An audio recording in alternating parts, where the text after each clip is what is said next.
योगेश्वराय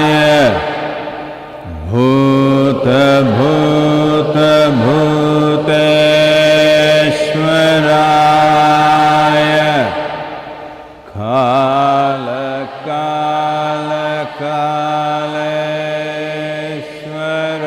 कालकालकालेश्वराय शिव शिव सर्वेश्वराय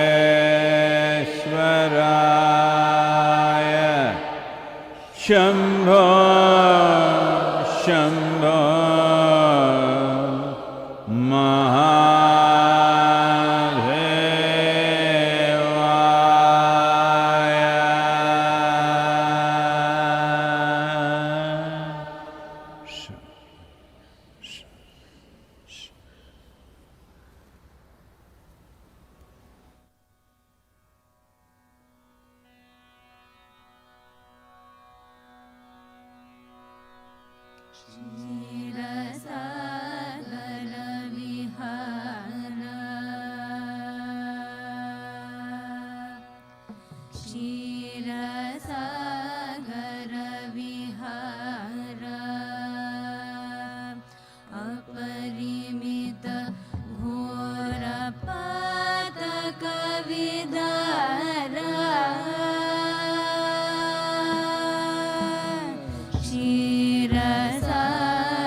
ತಿರುಗನನ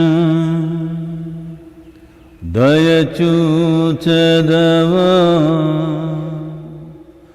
ಇನವಂಶೋತ್ತಮ ರಾಮ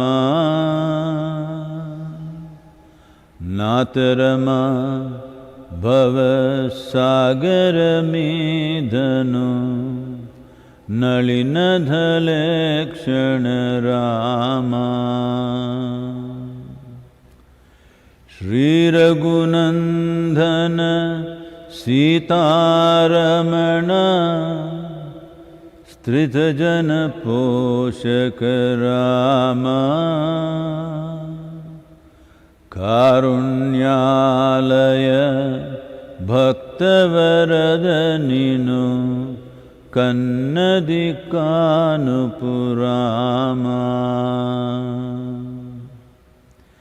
वासवनुत रामदास पोषक वन्दनमयोध्य Rama दासार्चित माकभयमुसङ्गवे Dasharathi Raghurama Dasharathi Raghurama. Say this after me. Rama Rama Rama Rama Rama Rama Rama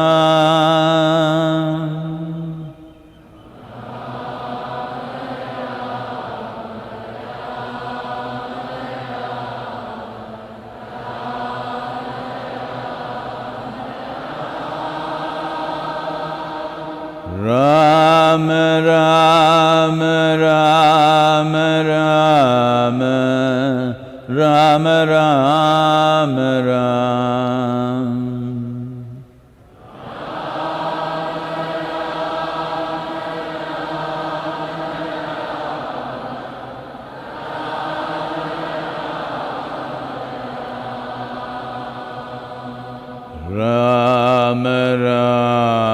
Rama Rama Rama Rama Rama.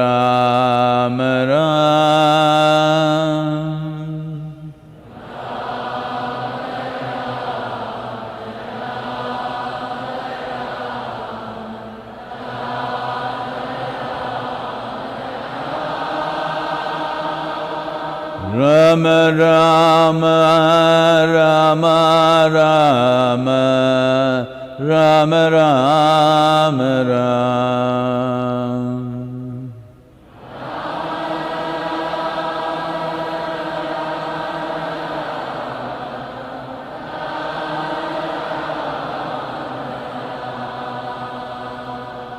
Rama Rama Rama Rama Rama Rama Rama.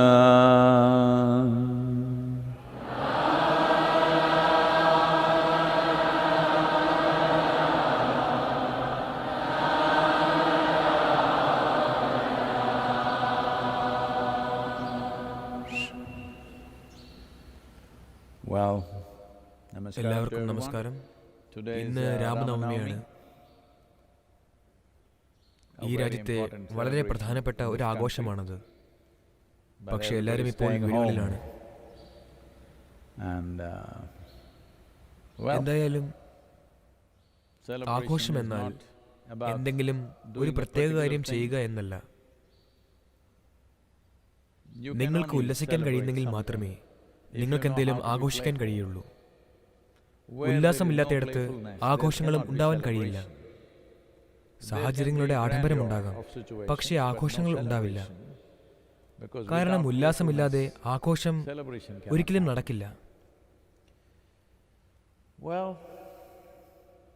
എന്തുകൊണ്ടാണിത്? നമ്മളൊരാളെ ഓർക്കുന്നു, അയാളെ ആഘോഷിക്കുന്നു. കുറച്ചായിരം വർഷങ്ങൾക്ക് ശേഷം, 7000 വർഷങ്ങൾക്ക് ശേഷം എന്തുകൊണ്ടാണ് നമ്മൾ ഇവരെയെല്ലാം ഇപ്പോഴും ഓർക്കുന്നത്? എന്താണ് അവരുടെ സവിശേഷത?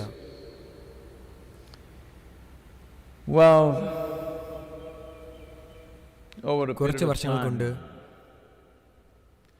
ആളുകളുടെ വൈകാരികതയുടെ നിക്ഷേപത്താൽ പതുക്കെ ഒരു വലിയ മനുഷ്യൻ ദൈവമായി മാറുന്നു. അത് ആളുകൾക്കുള്ള ദൗർഭാഗ്യകരമായ ദൗർബല്യമാണ്. ഉത്കൃഷ്ടനായ ഏതൊരു വ്യക്തി വന്നാലും നമുക്ക് അയാളെ ദൈവമാക്കണം, അല്ലെങ്കിൽ ദൈവത്തിന്റെ മകനാക്കണം, അല്ലെങ്കിൽ ദൈവത്തിന്റെ ദൂതനാക്കണം. അപ്പോൾ നമുക്ക് അവരെ എടുത്ത് ചുമരിൽ തറയ്ക്കാം, എന്നിട്ട് നമുക്ക് നമ്മുടെ ജോലി നമുക്ക് വേണ്ട രീതിയിൽ ചെയ്യാം. നിങ്ങൾ അവരെ അസാധാരണ ജീവിതം നയിച്ച മനുഷ്യരായിട്ട് കണ്ടാൽ ഭൂരിഭാഗം മനുഷ്യരും ലജ്ജ കൊണ്ട് അവരുടെ തല താഴ്ത്തണം. കാരണം മറ്റൊരു മനുഷ്യന് അതുപോലെ ജീവിക്കാൻ കഴിയുമെങ്കിൽ പിന്നെ ഞാനെന്താണ് ഇങ്ങനെ? ഈ ചോദ്യം സ്വാഭാവികമായും വരും. അതുകൊണ്ട് നമ്മൾ അവരെ ദൈവങ്ങളാക്കുന്നു. അപ്പോൾ നമുക്ക് നമ്മുടെ സ്വന്തം കാര്യങ്ങൾ ചെയ്യാൻ പോകാം, സാധാരണ നടക്കുന്ന രീതിയിൽ. ഒരാഴ്ചത്തെ ഗൃഹവാസം,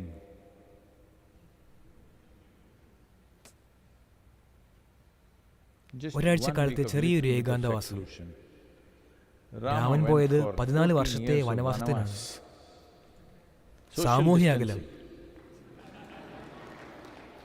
അവിടെ പകർച്ചവ്യാധിയൊന്നും ഉണ്ടായിരുന്നില്ല, ചില രാഷ്ട്രീയ കാരണങ്ങൾക്കായി.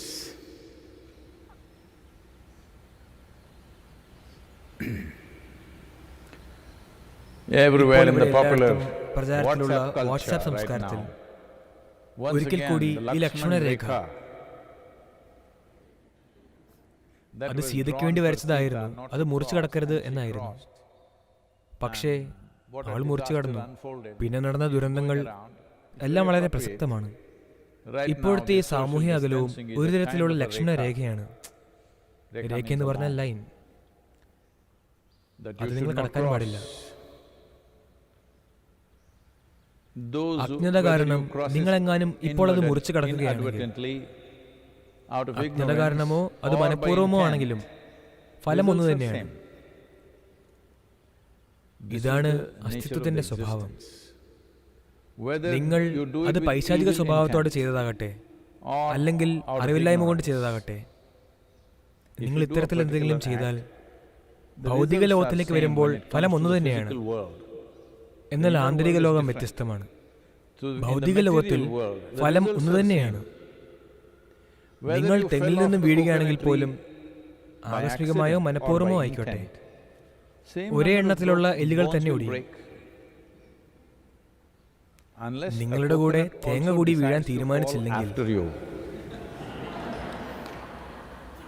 നിങ്ങളുടെ തല പൊട്ടിക്കാം. അതുകൊണ്ട് രാമന്റെ ജീവിതം ഇന്നത് നന്നായി ആഘോഷിക്കപ്പെടുന്നുണ്ട്.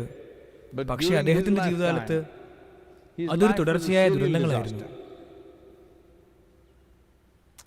ഒരു രാജകുമാരൻ എന്ന നിലയിലും, സമർത്ഥനായ ഒരു ചെറുപ്പക്കാരൻ എന്ന നിലയിലും, ഒരു ധീരനായ യോദ്ധാവ് എന്ന നിലയിലും അയാൾ സുന്ദരിയായ ഒരു സ്ത്രീയെ വിവാഹം കഴിക്കുന്നു. പക്ഷെ ചില രാഷ്ട്രീയ കാരണങ്ങളാൽ അയാൾക്ക് ഈ രാജകുമാരിയെ, അതൊരു ആദിവാസിയായിരുന്നില്ല, ഒരു രാജകുമാരിയായിരുന്നു, അവളെയും കൊണ്ട് കാട്ടിലേക്ക് പോകേണ്ടി വന്നു. രാമാനന്ദ് സാഗറിന്റെ രാമായണം ഇപ്പോഴും ടിവിയിൽ സംപ്രേഷണം ചെയ്യുന്നുണ്ട്. അതുമായി ബന്ധപ്പെട്ട കുറെ വിവാദങ്ങൾ ഇപ്പോഴും ഉണ്ട് എന്ന് ഞാൻ വിശ്വസിക്കുന്നു. ആ ഒരു ടിവി സീരിയൽ കാണുമ്പോൾ തോന്നും രാമനും സീതയും കാട്ടിൽ ഹണിമൂൺ ആഘോഷിക്കുകയായിരുന്നു. പക്ഷേ നമ്മുടെ ഉഷ്ണമേഖലാ കാടുകൾ അങ്ങനെയൊന്നുമല്ല. ഞാൻ അവിടെ ജീവിച്ചിട്ടുണ്ട്.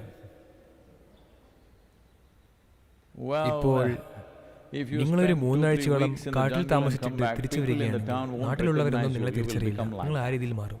ശിരസ് മുതൽ പാദം വരെ പ്രാണികളുടെ കുത്തേറ്റിട്ടുണ്ടാവും.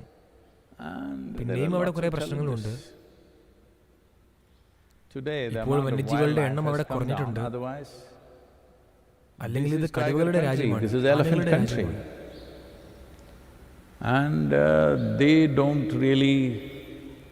നിങ്ങൾ കാട്ടിലൂടെ നടക്കുന്നതിൽ അവർക്ക് അത്ര താല്പര്യമില്ല. നിങ്ങൾ അസാധാരണമായ രീതിയിൽ ശ്രദ്ധയുള്ളവരും ജാഗരൂകരുമായിരിക്കണം. അല്ലെങ്കിൽ നിങ്ങൾക്ക് പരിക്ക് പറ്റും.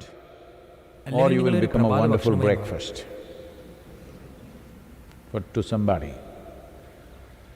അപ്പോൾ ഇങ്ങനെയൊരു സാഹചര്യത്തിൽ അദ്ദേഹം അദ്ദേഹത്തിന്റെ ഭാര്യയും കൊണ്ട് അവിടെ പോയി ജീവിക്കുകയാണ്. ഇതൊരു ഉല്ലാസയാത്രയോ ഹണിമൂണോ ഒന്നുമല്ല, ഇതൊരു ശിക്ഷയാണ്. ഇനി അതും പോരാ, നമ്മുടെ ശ്രീലങ്കക്കാർ നിങ്ങളെ പറഞ്ഞതല്ല. അവർ വന്ന് അയാളുടെ ഭാര്യയും തട്ടിക്കൊണ്ടുപോയി. കാരണം എന്താണെങ്കിലും പലർക്കും പല ന്യായങ്ങളുണ്ടാകും, എന്നാലും അത് സംഭവിച്ചു. ഇപ്പോൾ അയാളൊരു രാജാവാണ്, അല്ലാതെ ഒരു സാധാരണക്കാരനായ മനുഷ്യനല്ല. ഒരു രാജാവാണ്. ഒരു രാജാവെന്നാൽ ഇന്ത്യയിലും ഈ ലോകത്തിന് എവിടെയാണെങ്കിലും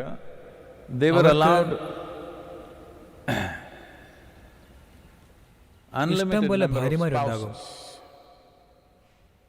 ആണുങ്ങളൊക്കെ നിരാശരായി കാണുന്നു.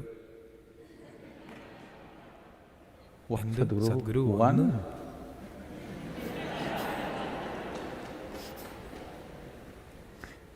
കൂടുതലൊക്കെ ഇങ്ങനെ. പക്ഷെ രാജാക്കന്മാരൊക്കെ അങ്ങനെയായിരുന്നു. അപ്പോൾ അദ്ദേഹം അങ്ങനെ ഒരാളായിരുന്നില്ല. അവൾ പോയി പെട്ടെന്ന് വേറെ ആരെങ്കിലും കണ്ടുപിടിക്കണം. അദ്ദേഹത്തിന് ഭാര്യ സ്നേഹമാണ്, അവൾക്ക് വില കൽപ്പിക്കുന്നു. അതുകൊണ്ട് അയാൾ അവളെ തിരഞ്ഞു പോവുകയാണ്. നിങ്ങളിത് മനസ്സിലാക്കണം. ഉത്തർപ്രദേശിൽ നിന്നും ഇന്ത്യയുടെ തെക്കേ ഭാഗത്തേക്ക് എളുപ്പമുള്ള യാത്രയല്ല. അയോധ്യയിൽ അദ്ദേഹം റാം ആയിരുന്നു. അദ്ദേഹം കർണാടകയിലും ആന്ധ്രാപ്രദേശിലും എത്തിയപ്പോൾ അദ്ദേഹം രാമ ആയി മാറി. അദ്ദേഹം തമിഴ്നാട്ടിലെത്തി. അവർ അദ്ദേഹത്തെ രാമൻ എന്ന് വിളിച്ചു. പക്ഷേ ഈ രണ്ടുപേരും അദ്ദേഹവും സഹോദരനും അദ്ദേഹത്തിന്റെ ഭാര്യയെ തിരയുകയാണ്. ഒട്ടും എളുപ്പമുള്ള യാത്രയല്ല. ഗൂഗിൾ മാപ്പില്ല. ആളുകൾ പറയുന്നത് അനുസരിച്ച് വേണം മുന്നോട്ട് പോകുവാൻ. മുഴുവനും പരന്നടക്കുന്ന പ്രദേശങ്ങൾ എല്ലായിടത്തും. അദ്ദേഹം അവിടെ എത്തി. അപ്പോഴാണ് അദ്ദേഹം അറിയുന്നത് തന്റെ ഭാര്യയെ തട്ടിക്കൊണ്ടുപോയ ആൾ വലിയൊരു സൈനിക സന്നാഹത്തിന്റെ ഉടമയാണ്. പക്ഷെ അവർ രണ്ടുപേരും മാത്രമേ ഉണ്ടായിരുന്നുള്ളൂ. അങ്ങനെ അവർ തമിഴ് മക്കളുടെ സഹായം തേടി. ഇവിടെ ഞാൻ തമിഴ് മക്കളെ കുറിച്ച് കുറച്ച് കാര്യങ്ങൾ പറയണം. കാരണം ഇത് വളരെയധികം ആഹ്ലാദിക്കുന്ന, അത്യുത്സാഹികളായ, അർപ്പണബോധമുള്ള ആളുകളുടെ പ്രദേശമാണ്. അവരൊരിക്കലും മുകളിലേക്ക് നോക്കാറില്ല. അവരുടെ സംസ്കാരത്തിൽ ഇപ്പോഴും, മുമ്പ് ഒരിക്കലും ഉണ്ടായിരുന്നില്ല. അവരെ സംബന്ധിച്ച് മുകളിൽ ഒരു ദൈവമില്ല. അവരുടെ ദൈവം ഇവിടെയാണ്, ഭൂമിയിൽ. അതുകൊണ്ട് അവർ വളരെ പച്ചയായ മനുഷ്യരാണ്. പൂർണ്ണമായും പങ്കാളിത്തമുള്ള, ഊർജ്ജസ്വലതയുള്ള, പക്ഷെ അനാവശ്യ ഭാവനകളൊന്നുമില്ല. എല്ലാവരും അങ്ങനെ ജീവിക്കണം എന്നതാണ് എൻ്റെ ആഗ്രഹം. പക്ഷെ ഇപ്പോൾ ഒരുപാട് അതിഭാവനകളുണ്ട് സമൂഹത്തിൽ. പലരും പറഞ്ഞിട്ടുണ്ട്, അവിടെ ഒരു സ്ഥലമുണ്ട്, മറ്റൊരു സ്ഥലമുണ്ട്, അത് ഇതിനേക്കാൾ വളരെ മനോഹരമാണ്. അതുകൊണ്ടാണ് നമ്മൾ ഇവിടം നശിപ്പിക്കുന്നത്. അപ്പോൾ തമിഴ് മക്കൾ അന്ന് അങ്ങനെയായിരുന്നു. അവർ ഇപ്പോഴും അങ്ങനെ തന്നെയാണ്. ഞാനിത് പറയുന്നത് ഇത് മറ്റുള്ളവരെയും മറ്റു വോളണ്ടിയേഴ്സിനെയും ഇൻസൾട്ട് ചെയ്യാനല്ല ഞാൻ പറയുന്നത്. പക്ഷേ വോളണ്ടിയേഴ്സിന്റെ കൂടെയുള്ള എൻ്റെ കഴിഞ്ഞ 40 വർഷത്തെ നിരീക്ഷണമാണ്. എല്ലായിടത്തും, എല്ലാ രാജ്യത്തും നമുക്ക് വളരെ നല്ല വോളണ്ടിയേഴ്സ് ഉണ്ട്. പക്ഷെ അതിൽ തമിഴ് മക്കൾക്ക് ഊർജം ഇത്തിരി കൂടുതലാണ്. നിങ്ങൾക്കൊരു ഭയങ്കര ബുദ്ധിമുട്ടുള്ള കാര്യം ചെയ്യണം. പക്ഷെ ആർക്കും അത് ചെയ്യാൻ പറ്റില്ല എങ്കിൽ അത് ഏറ്റെടുത്ത് ചെയ്തു തീർക്കുന്നത് തമിഴ് മക്കളെ.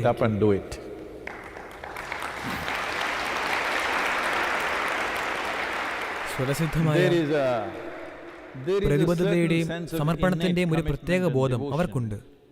അത് ചിലപ്പോൾ 1000ഓളം വർഷങ്ങൾ കൊണ്ട് സാംസ്കാരികമായി സംസ്കരിക്കപ്പെട്ടത് കൊണ്ടായിരിക്കാം. അങ്ങനെ രാമൻ വന്നപ്പോഴും അദ്ദേഹവും കണ്ടു, എവിടെ നിന്നോ വന്ന ഒരാളോട് അത്രമാത്രം ആത്മാർത്ഥതയോടെ മുഴുവനായും സമർപ്പിതമായ ഈ ജനതയെ അവർ ശ്രീലങ്കയിലേക്ക് കടക്കാനായി ഒരു പാലം പണിതു. അവർ യുദ്ധം ചെയ്തു, ആ യുദ്ധം ജയിച്ചു. അദ്ദേഹത്തിന് ഭാര്യയെ തിരിച്ചു കിട്ടി. അദ്ദേഹം വീട്ടിലേക്ക് തിരിച്ചുപോയി. അതിനുശേഷം ഏകദേശം 1 വർഷത്തോളം രാമൻ പശ്ചാത്താപത്തിലായിരുന്നു.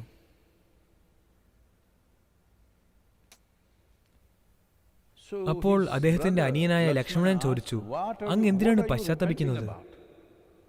അങ്ങ് ചെകുത്താനെയല്ല കൊന്നത്, എന്തിനാണ് അതിന് പശ്ചാത്തപിക്കുന്നത്? അദ്ദേഹം പറഞ്ഞു, ശരിയാണ്, ഒരുപാട് മോശം കാര്യങ്ങൾ അദ്ദേഹത്തിന് ഉണ്ടായിരുന്നു. അയാളുടെ ദേഷ്യം, അഹംബോധം, അങ്ങനെയുള്ള കാര്യങ്ങൾ എന്തൊക്കെയാണെങ്കിലും. എന്നാൽ അയാളൊരു ഭക്തനായിരുന്നു. ഞാനൊരു ഭക്തനെയാണ് കൊന്നത്, ശിവന്റെ വലിയൊരു ഭക്തനെ. ഒരു തരത്തിൽ എനിക്കൊരു ഭക്തനെ കൊല്ലേണ്ടി വന്നു. അതിന് ഒരു വർഷം മുഴുവനും പശ്ചാത്തപിച്ചുകൊണ്ട് അദ്ദേഹം ഹിമാലയത്തിലേക്ക് പോയി. നിങ്ങൾക്കത് വിശ്വസിക്കാൻ പറ്റുന്നുണ്ടോ? 14 കൊല്ലം കാട്ടിൽ കടന്നതിന് ശേഷം. അല്ലാതെ കൊറോണയെ പോലെ 14 ദിവസമല്ല. കൊറോണയിലെ ഏകാന്തവാസം 14 ദിവസമാണ്. അതിൽ പോലും ആളുകൾ ബഹളമുണ്ടാക്കുകയും ബുദ്ധിമുട്ട് സൃഷ്ടിക്കുകയും ഒക്കെ ചെയ്യുന്നുണ്ട് ഈ രാജ്യത്തിൽ. ഒരു രാജാവിന് 14 ദിവസത്തെ ഏകാന്തവാസം. ഇപ്പോൾ അദ്ദേഹം 1 വർഷം കൂടുതൽ എടുക്കുന്നു. കാരണം അദ്ദേഹം ഒരു ഭക്തനെ കൊലപ്പെടുത്തിയിരിക്കുന്നു, അദ്ദേഹത്തിന്റെ ഭാര്യയെ തട്ടിക്കൊണ്ടുപോയയാളെ. അങ്ങനെയുള്ള ഒരാളായിരുന്നു അദ്ദേഹം. അതും പോരാഞ്ഞിട്ട് രാഷ്ട്രീയമായ പ്രശ്നങ്ങൾ ഉരുത്തിരിഞ്ഞു. ഭാര്യ പൂർണ്ണ ഗർഭിണിയായിരുന്നപ്പോൾ ഒരിക്കൽ കൂടി അദ്ദേഹം സ്വന്തം ഭാര്യയെ കാട്ടിലേക്ക് അയച്ചു, അദ്ദേഹമില്ലാതെ, ഒറ്റയ്ക്ക്. ഒരു രാജാവിനെ സംബന്ധിച്ച് രാജ്ഞി ഗർഭിണിയാവുക എന്നാൽ വളരെ സവിശേഷമായ ഒരു കാര്യമാണത്. തന്റെ രാജ്യത്തിന് ഒരവകാശി ഉണ്ടാവുക എന്നത് വളരെ വലിയ കാര്യമാണ്. അതൊരു ആൺകുട്ടിയാണോ പെൺകുട്ടിയാണോ എന്ന് പോലും അറിയുമായിരുന്നില്ല. അന്ന് സോണോഗ്രാം ഇല്ലല്ലോ. അദ്ദേഹം അവളെ കാട്ടിലേക്ക് അയച്ചു. അവിടെ അവൾ ഇരട്ട കുട്ടികൾക്ക് ജന്മം നൽകി. അറിയാതെയാണെങ്കിലും അദ്ദേഹം അവരെ കൊല്ലുന്നതിന്റെ വക്കോളമെത്തി. അവരുമായി ഒരു യുദ്ധമുണ്ടായി. നിങ്ങൾക്ക് നിങ്ങളുടെ ജീവിതകാലം മുഴുവനും പശ്ചാത്തപിക്കാൻ തക്കതായ നിങ്ങൾക്ക് ചെയ്യാവുന്ന ഭീകരമായ ഒരു കാര്യം ഇതാണ്. അത് അറിഞ്ഞോ അറിയാതെയോ നിങ്ങൾ നിങ്ങളുടെ മക്കളെ കൊല്ലുന്നു. അദ്ദേഹം ഏറെക്കുറെ അത് ചെയ്തു. കൂടാതെ അദ്ദേഹത്തിന്റെ ഭാര്യയെ ആർക്കു വേണ്ടിയാണോ 3000 കിലോമീറ്റർ സഞ്ചരിച്ച് യുദ്ധം ചെയ്ത് അവളെ തിരിച്ചു കൊണ്ടുവന്നത്, അദ്ദേഹം പിന്നീട് ഒരിക്കലും അവളെ കണ്ടിട്ടുമില്ല. അവൾ അദ്ദേഹത്തെ കാണാതെ മരിച്ചും പോയി. ഇതൊരു തുടർച്ചയായ ദുരന്തങ്ങളുടെ ജീവിതമാണ്. ഭൂരിഭാഗം ആളുകളും അദ്ദേഹം അനുഭവിച്ച പോലെ അനുഭവിക്കേണ്ടി വന്നാൽ അവർക്ക് ഭ്രാന്തായി പോകും. അവർ ഒരു രോഷത്തിലാവും, വെറുപ്പിലാവും, ഭയത്തിലാവും, അങ്ങനെയെല്ലാം നിഷേധ വികാരങ്ങളിലും പെടും. പക്ഷേ അദ്ദേഹം അദ്ദേഹത്തിന്റെ സന്തുലനാവസ്ഥ സ്ഥായിയായി നിലനിർത്തി. രാജാക്കന്മാരിൽ ഏറ്റവും നല്ല ഭരണാധികാരി എന്ന പേര് ഇപ്പോഴും നിലനിർത്തുന്നത് അദ്ദേഹമാണ്. അതുകൊണ്ട് തന്നോട് ചെയ്തത് എന്തായാലും ഭയങ്കരമായ വേദനകൾക്കിടയിലും അയാൾക്കുള്ളിൽ എങ്ങനെയായിരുന്നു എന്നത് അദ്ദേഹത്തിൽ തീർത്തും പ്രകടമായിരുന്നു. അദ്ദേഹം ആ വേദന ഒരിക്കലും മറ്റുള്ളവരിലേക്ക് പകരുന്നില്ല. നിങ്ങൾ എന്നെ വേദനിപ്പിച്ചു, അപ്പോൾ ഞാൻ നിങ്ങളെ തിരിച്ചും വേദനിപ്പിക്കും. അതല്ല വഴി. എനിക്കെന്തൊക്കെ സംഭവിച്ചാലും ഞാൻ സമാധാനത്തോടെ തന്നെ ഇരിക്കും, അങ്ങേയറ്റം സന്തുലനാവസ്ഥയിൽ. എന്നിട്ട് എനിക്ക് ചെയ്യാവുന്നത് നന്നായി ചെയ്യും. യൂത്ത് ആൻഡ് റൂട്ടിന്റെ സമയത്ത് ആളുകൾ എന്നോട് ചോദിച്ചിരുന്നു, അദ്ദേഹം ഭാര്യയോട് നീതി കാണിച്ചോ? ഇങ്ങനെയാണ് ഒരു കുടുംബത്തെ സംരക്ഷിക്കേണ്ടത്? ശരിയാണ്, നിങ്ങളൊരു സാധാരണ മനുഷ്യനാണെങ്കിൽ അത് വളരെ നല്ല ചോദ്യമാണ്. പക്ഷേ നിങ്ങളൊരു രാജാവോ അല്ലെങ്കിൽ രാജ്യത്തിന്റെ നേതാവോ ആണെങ്കിൽ തന്റെ കുടുംബത്തേക്കാൾ തന്റെ രാജ്യത്തിന് പ്രാധാന്യം നൽകുന്ന ഭരണാധികാരിയാണ് നമുക്ക് വേണ്ടത്. അല്ലാതെ രാജ്യത്തിനേക്കാൾ കുടുംബത്തിന് പ്രാധാന്യം നൽകുന്ന ആളെയല്ല നമുക്ക് വേണ്ടത്. അപ്പോൾ ഇതായിരുന്നു അദ്ദേഹത്തിന്റെ നയം. അദ്ദേഹത്തിന് നേരെ വരുന്ന ആരോപണങ്ങളെയും അല്ലെങ്കിൽ അഭിപ്രായങ്ങളെയും തിരസ്കരിക്കുകയോ തള്ളുകയോ ചെയ്തുകൊണ്ട് അദ്ദേഹത്തിന്റെ ഭാര്യയെ കൂടെ തന്നെ നിർത്താമായിരുന്നു. കാരണം അദ്ദേഹത്തിന് അവൾ എന്നും പ്രിയപ്പെട്ടവളായിരുന്നു.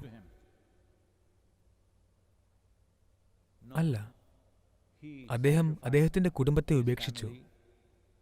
ജനിച്ചു വീഴുന്നതിന് മുമ്പേ തന്നെ കുട്ടികളെയും ഉപേക്ഷിച്ചു, രാജ്യത്തിനു വേണ്ടി. അപ്പോൾ ഇങ്ങനെയുള്ളൊരു ഭരണാധികാരിയാണ് നമുക്കിപ്പോൾ ആവശ്യം. ഈയൊരു സന്തുലനാവസ്ഥയും സ്വന്തം ധാർമ്മികതയും കടമകളും കുറിച്ചുള്ള ബോധം കാരണം നമ്മൾ അദ്ദേഹത്തെ ആരാധിക്കുന്നു, പൂജിക്കുന്നു. ഇന്ന് അദ്ദേഹത്തിന്റെ പിറന്നാളാണ്. പക്ഷേ ദക്ഷിണേന്ത്യയിൽ അദ്ദേഹത്തെ സഹായിച്ച ആളുകളിൽ ഒരാൾ അദ്ദേഹത്തിന്റെ കൂടെ പോയി. ഇന്നയാൾ രാജ്യം മുഴുവനും അറിയുന്ന ഒരു സൂപ്പർ ഹീറോ ആണ്, ഹനുമാൻ. പക്ഷെ രാമന്റെ കഥയിൽ കുറച്ച് വളഞ്ഞ ബുദ്ധിയുള്ള ആളുകൾ 6000-7000 വർഷങ്ങൾക്ക് മുമ്പ് താമസിച്ചിരുന്ന ദക്ഷിണേന്ത്യൻ ജനതയെ കുരങ്ങന്മാരായിട്ടാണ് കണ്ടിരുന്നത്.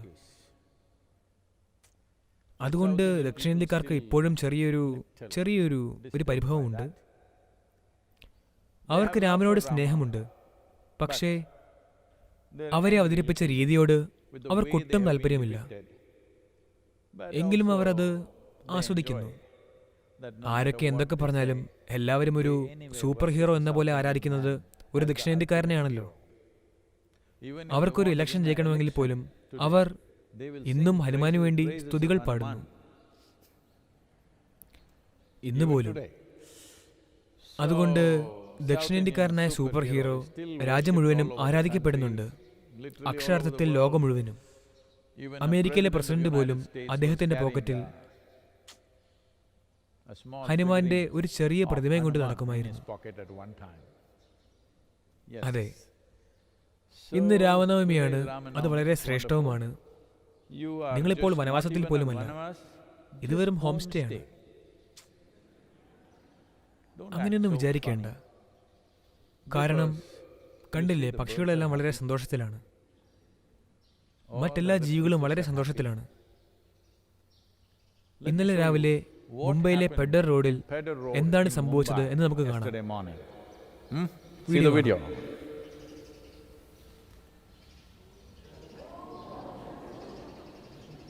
That's in a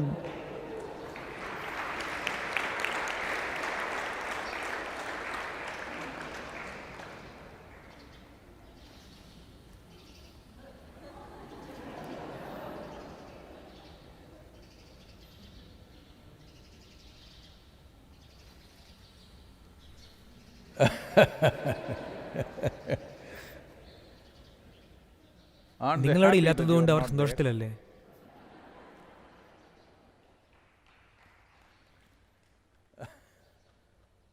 അതുകൊണ്ട് ഈശാ യോഗ സെന്ററിലും നിങ്ങൾക്കിത് കാണുവാൻ പറ്റും.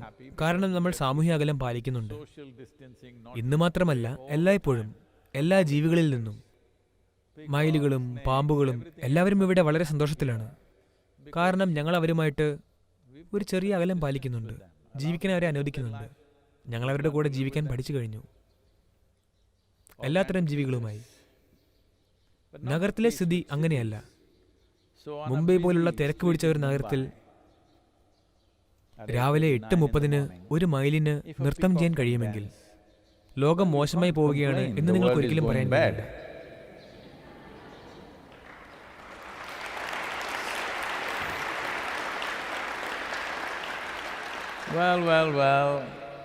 കുറെ ആളുകൾക്ക് ഇത് കേൾക്കുമ്പോൾ ഇഷ്ടപ്പെടണമെന്നില്ല. നിങ്ങൾക്കറിയാമോ സ്റ്റോക്ക് മാർക്കറ്റിൽ എന്താണ് സംഭവിച്ചതെന്ന്? എനിക്കറിയാം. അവിടെ നഷ്ടവും വേദനയുമുണ്ട്. ഒരുപാട് പേർക്ക് അവരുടെ സമ്പത്ത് നഷ്ടമായിട്ടുണ്ട്. ഒരുപാട് പേർക്ക് ഇനി നഷ്ടപ്പെടുകയും ചെയ്യും. പലരുടെയും ജീവിത മാർഗങ്ങളും. നിങ്ങളത് ശരിക്കും കൈകാര്യം ചെയ്തില്ലെങ്കിൽ വലിയ പട്ടിണിയിലേക്ക് ഇത് പോകും. ഇങ്ങനെയുള്ള എല്ലാ സാഹചര്യങ്ങളും അവിടെയുണ്ട്. പക്ഷെ ഇതാണ് ജീവിതം. ഇന്ന് രാമനവമിയാണ്. നമുക്ക് ഈ നല്ലൊരു ഗുണമെടുക്കാം. ഇങ്ങനെയുള്ള പ്രതിസന്ധികൾ വരുമ്പോൾ രാമൻ നേരിട്ട സാഹചര്യങ്ങളെ പോലുള്ളവ ഒന്നും നിങ്ങൾ നേരിടുന്നില്ല. ലളിതമായി ചിലപ്പോൾ 14 ദിവസം, ചിലപ്പോൾ 21 ദിവസം, ചിലപ്പോൾ 42 ദിവസം നിങ്ങൾ നിങ്ങളുടെ സ്വന്തം വീട്ടിലിരുന്നാൽ മതി. അതിനായി നിങ്ങൾക്ക് പരാതിപ്പെടാൻ കഴിയില്ല. നിങ്ങളോട് പോയി യുദ്ധം ചെയ്യാനൊന്നുമല്ല പറയുന്നത്. നിങ്ങളോട് കാട്ടിൽ പോയി യാതൊരു സംരക്ഷണവുമില്ലാതെ ജീവിക്കാനും പറയുന്നില്ല. നിങ്ങളുടെ സ്വന്തം വീട്ടിൽ. നിങ്ങളുടെ പ്രശ്നം സാഹചര്യവുമായി ബന്ധപ്പെട്ടതല്ല. നിങ്ങളുടെ പ്രശ്നം നിങ്ങളുടെ മനസ്സാണ്. അതായത് നിങ്ങൾ ജോലിക്ക് പോകുമ്പോൾ അത് പരാതിപ്പെടും, വീട്ടിലിരിക്കുമ്പോൾ അത് പരാതിപ്പെടും. നമുക്കിത് മാറ്റിയെടുക്കണം. ഇപ്പോൾ നിങ്ങളിതിനെ അഭിമുഖീകരിക്കുന്നുണ്ട്. അതുകൊണ്ട് നമുക്കിതിനെ മാറ്റിയെടുക്കാം. ആ ദിവസത്തിന് വേണ്ടി കാത്തിരിക്കരുത്. ഏപ്രിൽ 14, ഏപ്രിൽ 15 ഞാൻ പുറത്തു പോവുകയാണ്. ചിലപ്പോൾ നിങ്ങൾ പോയേക്കാം, ചിലപ്പോൾ അതിന് സാധിക്കില്ല. അതിപ്പോഴും അറിയില്ല. അങ്ങനെയാകുമെന്ന് നമ്മൾ വിചാരിച്ചു. പക്ഷെ കഴിഞ്ഞ 2 ദിവസങ്ങളിൽ ചില ആളുകൾ രാജ്യത്തിൽ വൈറസിന്റെ മുഴുവൻ ഗതിക്കും മാറ്റം വരുത്തി. അതുകൊണ്ട് നമുക്കറിയില്ല ഏപ്രിൽ 15 പുറത്തു പോകുമോ ഇല്ലയോ എന്ന്. നമ്മൾ ഭാഗികമായി പുറത്തു പോകുമോ, മുഴുവനായി പുറത്തു പോകുമോ, അതോ ഒരിക്കലും പുറത്തു പോവില്ലേ എന്നൊന്നും നമുക്കറിയില്ല. പക്ഷേ ഒരു കാര്യമുള്ളത്, ഇത് നിങ്ങൾ എല്ലാവരും ചെയ്യണം. അത് നിങ്ങൾക്ക് ചെയ്യാൻ പറ്റും. നിങ്ങളിത് അർഹിക്കുന്നുണ്ട്. അതായത് നിങ്ങൾക്ക് നിങ്ങളിൽ തന്നെയുള്ള അനുഭവം വളരെ മനോഹരമായിരിക്കണം. ഇതെന്തായാലും സംഭവിക്കണം. നിങ്ങൾ എന്താണ് ചെയ്യുകയാണ് എന്നുള്ളത് കൊണ്ടോ നിങ്ങളുടെ കയ്യിൽ എന്തെങ്കിലും ഉള്ളത് കൊണ്ടോ അല്ല. നിങ്ങളുണ്ട് എന്നുള്ളത് കൊണ്ട് മാത്രമാണ്. ഈ ഒരൊറ്റ കാര്യം നിങ്ങൾ നിങ്ങളോട് തന്നെ ചെയ്യണം. ഇത് നിങ്ങളോട് ചെയ്തിട്ടില്ലെങ്കിൽ നിങ്ങൾക്ക് ഒരുപാട് കാര്യങ്ങളുണ്ടാകും, പക്ഷെ നിങ്ങൾ ഒരിക്കലും സ്വസ്ഥരാവില്ല. നിങ്ങൾക്ക് വിശ്രാന്തിയിൽ ഇരിക്കാൻ അറിയില്ലെങ്കിൽ അതിനർത്ഥം നിങ്ങൾ രോഗിയാണ് എന്നാണ്. നിങ്ങളെ virus ബാധിച്ചിട്ടുണ്ടാകില്ല. But you are not in ease means you are in dis-ease.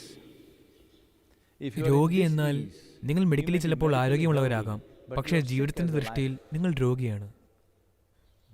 ഇപ്പോൾ നമുക്കുള്ള ഈ സമയം നമുക്ക് ഉപയോഗിക്കാം.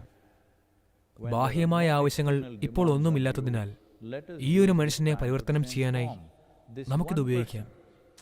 ഞാൻ നിങ്ങളോട് ഈ ലോകം പരിവർത്തനം ചെയ്യാനല്ല പറയുന്നത്. I took up ലോകത്തിനെ this മുഴുവൻ crazy മാറ്റുന്ന job of ജോലി trying ഞാൻ to ഏറ്റെടുത്തിട്ടുണ്ട്. transform the world. See what നോക്കൂ, a ഞാൻ എന്ത് failure I am. പരാജയമാണെന്ന്. Well, എങ്കിലും today ആളുകൾ people പറയുന്നുണ്ട്, say that നമ്മൾ we have 1 ബില്യൺ touched ആളുകളെ 1 തൊട്ടില്ലേ billion എന്ന്. people.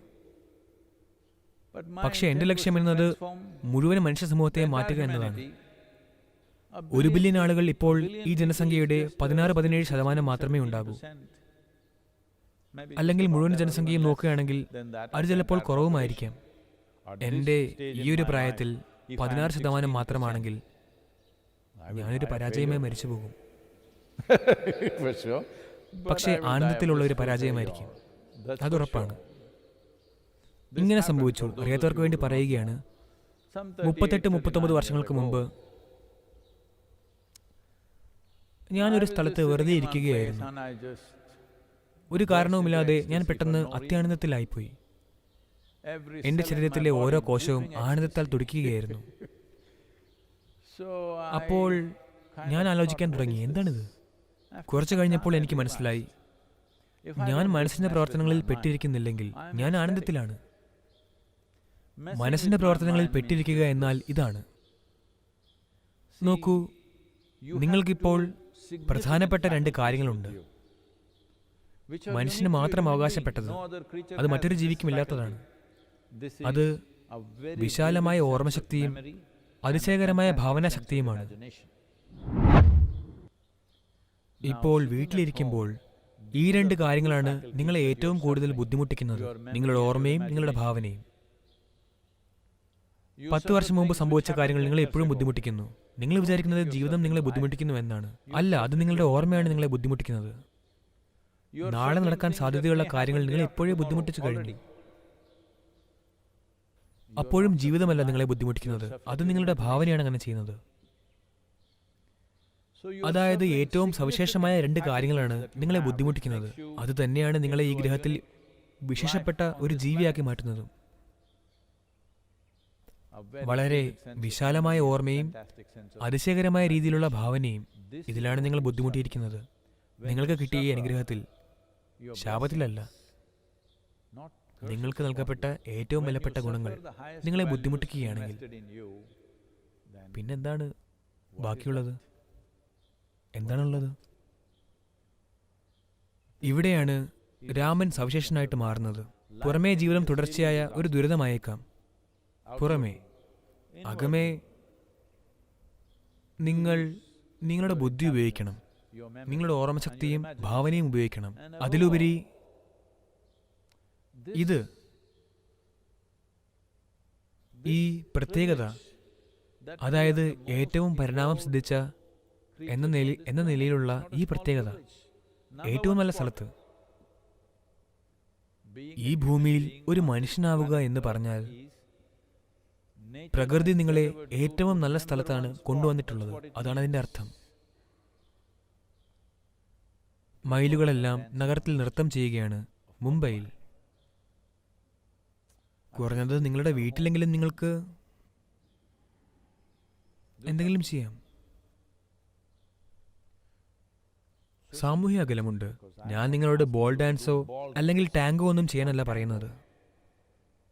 നിങ്ങൾ വെറുതെ സന്തോഷത്തിന് വേണ്ടി നൃത്തം ചെയ്യുക. നിങ്ങൾക്ക് വേണ്ടത് എന്താണോ അത് ചെയ്യുക. പക്ഷേ നിങ്ങളൊരു മനുഷ്യനായതിനാൽ, അതായത് നിങ്ങൾ എങ്ങനെയായിരിക്കണം എന്ന് നിങ്ങൾക്കറിയണം.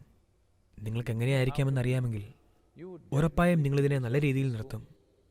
അതാണ് നിങ്ങൾ ചെയ്യേണ്ടത്. കാരണം ഇത് നിങ്ങൾക്ക് തന്നെ കൊടുക്കേണ്ട ഒരു ഉറപ്പാണ്. ഇത് സംഭവിക്കേണ്ട ഒരു കാര്യമാണ്. ഇത് നിങ്ങളുടെ ജന്മാവകാശമാണ്. അതായത് ഈ ഭൂമിയിൽ നിങ്ങളുടെ ജീവിതത്തിന്റെ അനുഭവം സന്തോഷകരമായിരിക്കണം. ഇതിനെ തന്നെയാണ് രാമൻ സവിശേഷമായ രീതിയിൽ പ്രതിനിധീകരിക്കുന്നതും. ഈ രാമനവമി ദിവസത്തിൽ നമുക്ക് ഈ പ്രതിജ്ഞ എടുക്കാം. അതായത് ഇപ്പോൾ കൊറോണ കഥ എന്താകുമെന്ന് ഒരു പ്രശ്നവുമില്ല. എങ്ങനെയാണ് ഈ വൈറസ് പോകുന്നത് എന്നും പ്രശ്നമല്ല. അത് നമുക്കറിയില്ല. കാരണം ഒരുപാട് ഉത്തരവാദിത്തമില്ലാത്ത ആളുകൾ, യാതൊരു പ്രസക്തിയും ഇല്ലാത്ത നിരവധി കാര്യങ്ങൾ ഇപ്പോൾ അവർ ചെയ്തു കൂട്ടുന്നുണ്ട്. അങ്ങനെയുള്ളവർ ഉള്ളതിനാൽ നമുക്കറിയില്ല വൈറസ് എന്ത് രീതിയിലുള്ള കളിയാണ് കളിക്കുക എന്ന്. പക്ഷെ നമുക്കുള്ളിൽ നമ്മൾ എന്ത് കളിക്കുമെന്നും നമുക്കറിയാം. അതും നമുക്ക് ഇന്ന് ഉറപ്പിക്കാം. അത് വളരെ പ്രധാനമാണ്. സദ്ഗുരു, ഈ ചോദ്യം ചോദിക്കുന്നത് അനൂപാണ്. നമസ്കാരം സദ്ഗുരു. ഇന്നർ എഞ്ചിനീയറിംഗ് ഞാൻ ചെയ്തിട്ടുണ്ട്. എനിക്കതെൻ്റെ കുടുംബത്തെ കൊണ്ടും ചെയ്യിപ്പിക്കണമെന്നുണ്ട്. എന്തായാലും ലോക്ക്ഡൗൺ കാരണം ഞങ്ങളിന്ന് ഇന്നർ എഞ്ചിനീയറിംഗ് ഓൺലൈൻ ഓപ്ഷൻ തിരഞ്ഞെടുത്തു. ഇന്നർ എഞ്ചിനീയറിംഗ് ഓൺലൈനിനെ കുറിച്ചും അതിൻ്റെ ഗുണങ്ങളെക്കുറിച്ചും ഒന്ന് വിശദീകരിക്കാമോ? എന്തുകൊണ്ടാണ് ലോക്ക്ഡൌൺ വരെ നിങ്ങൾ കാത്തിരുന്നത്? ഇന്നർ എഞ്ചിനീയറിംഗ് കൊണ്ട് നിങ്ങൾക്ക് അത്രമാത്രം ഗുണം കിട്ടിയെങ്കിൽ അത് നിങ്ങളുടെ കുടുംബത്തിന് നൽകാനായി എന്തിനാണ് ഇത്രയും കാലം കാത്തിരുന്നത്? ഇപ്പോൾ നിങ്ങൾ കുടുംബത്തിനോട് പെട്ടിരിക്കുകയാണ്. അപ്പോൾ നിങ്ങൾക്ക് അവരെ മാറ്റിയെടുക്കാതെ നിവൃത്തിയില്ല.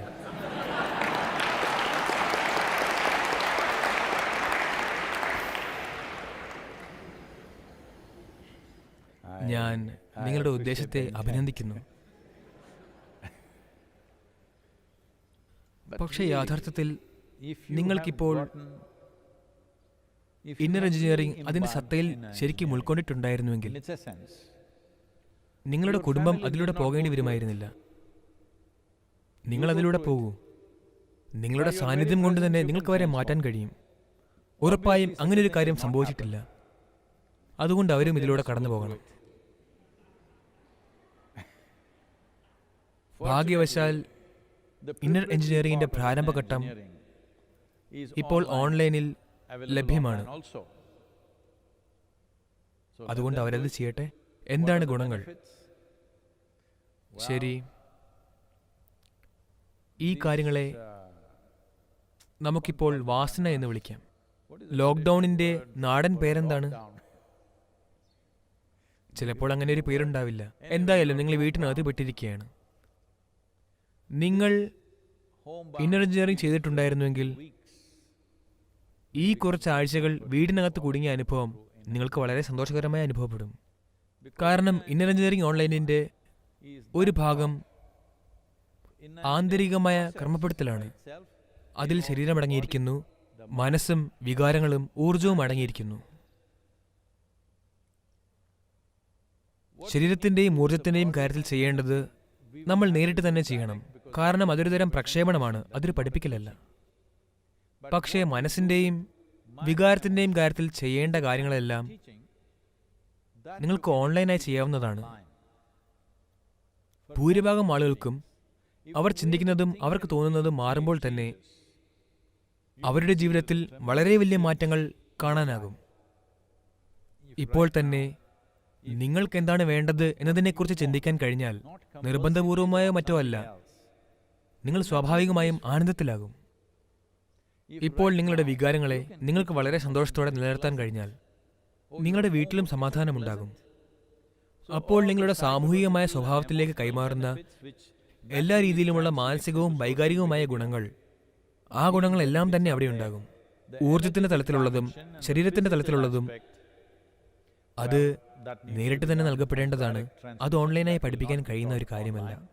കാരണം അതിനായി ഒരുപാട് കാര്യങ്ങൾ ഉൾക്കൊള്ളാനുണ്ട്. ശാംഭവി മഹാമുദ്ര നിങ്ങളിൽ പ്രത്യേകം തന്നെ പഠിപ്പിക്കണം.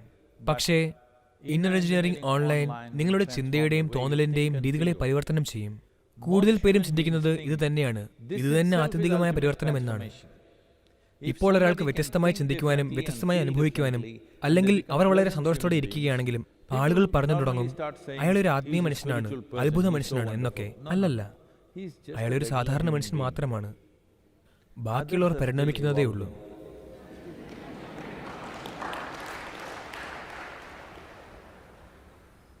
ഒരാൾ അല്പം ബോധവാനാവുക, അയാൾക്ക് വേണ്ട കാര്യങ്ങളെക്കുറിച്ച് നിർബന്ധപൂർവമല്ലാതെ അയാൾക്ക് വേണ്ട പോലെ വികാരങ്ങളെ അടക്കി വയ്ക്കാൻ കഴിയുക, ഇതൊക്കെയാണ് ഒരു സാധാരണ മനുഷ്യൻ. ഇതൊരു വലിയ കാര്യമൊന്നുമല്ല. അയാൾ എന്തെങ്കിലും നേടിയിട്ടുമില്ല.